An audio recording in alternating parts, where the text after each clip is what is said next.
Mr. Beast, cancelled. Dream, cancelled. Wilbursuit, Logan Paul.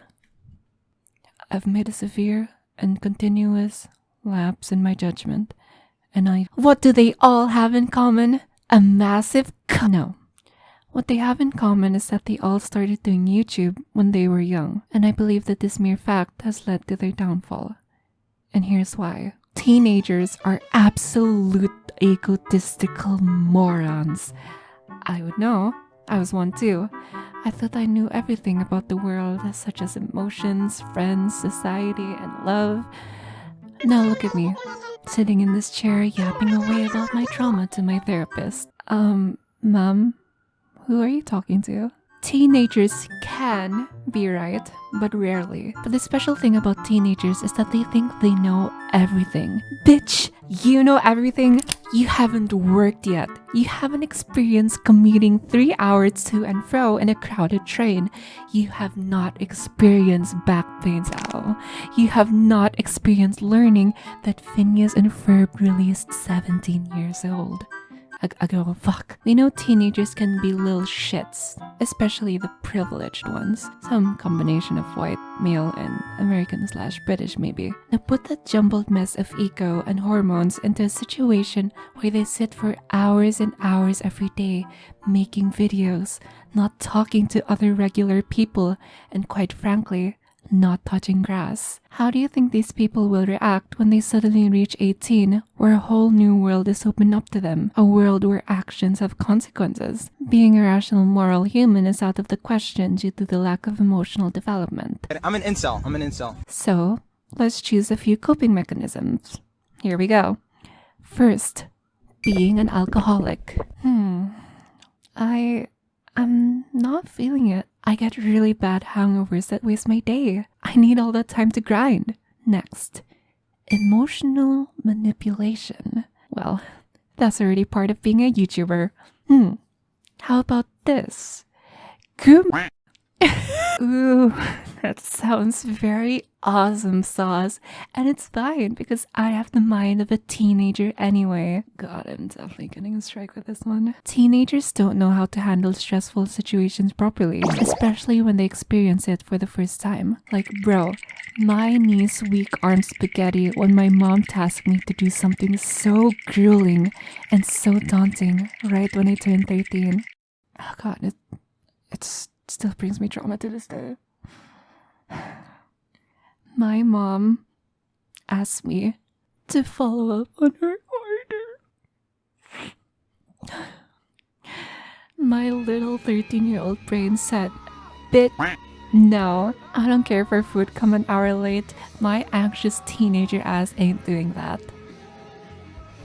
Now, how much more for a young YouTuber who, in a blink of a second, have many adoring fans supporting them, way more than the students that attend their high school. They acquire so much wealth and have to learn taxes, saving, and whatnot despite not even holding $100 bill just a year ago. How much more when it is broadcasted to the whole world? Oh, I think I just shit myself. Where Twitter gremlins watch your every move like Predator and pounce at any little mistake that you do. These kids, these poor kids, were doomed from the very beginning. It really doesn't help that doing YouTube can be soul crushing. The 10 out of 10 videos, the constant hate from social media, the grind to always be on top of others, the pressure to always better yourself and make the bestest, amazingest, awesome, sauciest videos out there. At a bare minimum, you have to constantly think of better ways to make a video or different techniques to gain the algorithm to the point that you just go mad. Or maybe you were already mad when you first started being a YouTuber, because the only ones who start and keep going despite all the failures until they succeed are some of the most insane people on the planet. Please help me. You know how people talk about sacrificing one thing among sleep, friends, and good grades? Well, get ready to sacrifice all of them if you want to be a successful YouTuber.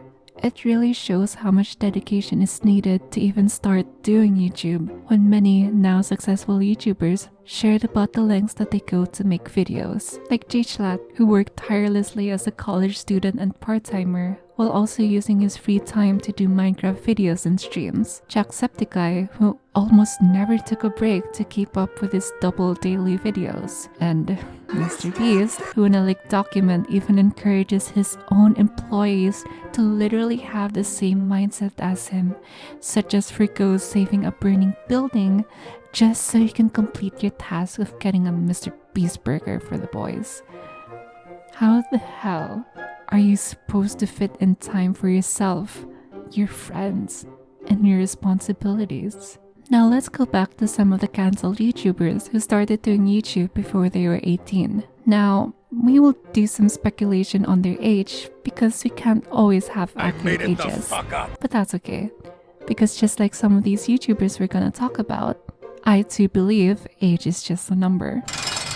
These YouTubers all have done something terrible. The degree of each one varies, but what's important is that they all did something bad. Now, you actually might be expecting in this section some deep psychoanalysis on each YouTuber's lives, but I think the best way to really understand what goes on in their lives is not through speculation in a video essay from an irrelevant YouTuber, when I don't even have all the facts to their lives.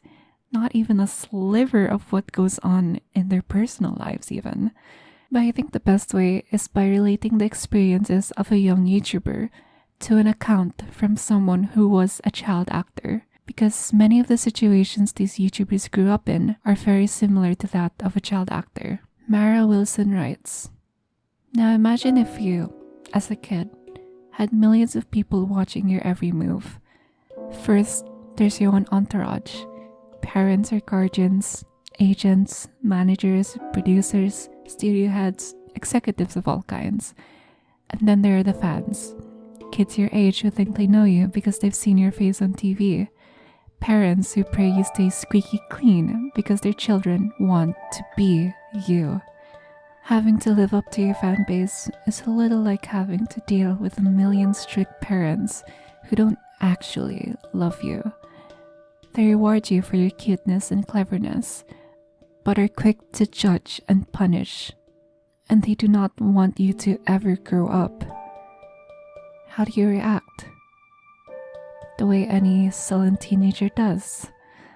You get resentful, and as soon as you have the freedom, you act out.